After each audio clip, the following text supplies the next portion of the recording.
Well, the state reported nearly 9,800 new COVID cases today, but that likely is missing a ton of people since the testing system is basically maxed out and a lot of home tests just don't get reported. State leaders know it's going to get worse and they're bringing in help.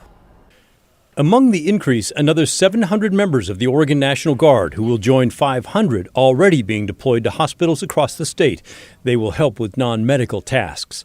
Another 1,700 medical professionals will be brought in from various companies and places to help with exhausted hospital workers.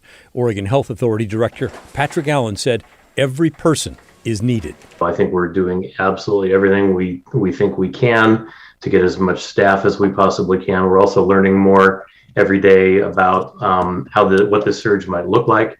You know, it really matters a lot if there are relatively fewer people in ICUs and relatively more in medical surgical beds that are there for a shorter period of time, which is some of what the emerging data says. Among those workers, people who will help at long-term care centers.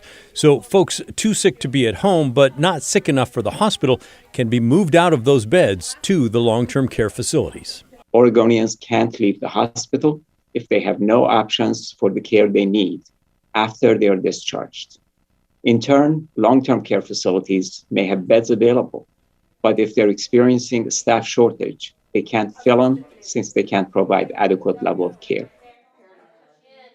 So talked about testing frustrations. They know there's a ton of it out there because of a lack of testing availability in Oregon.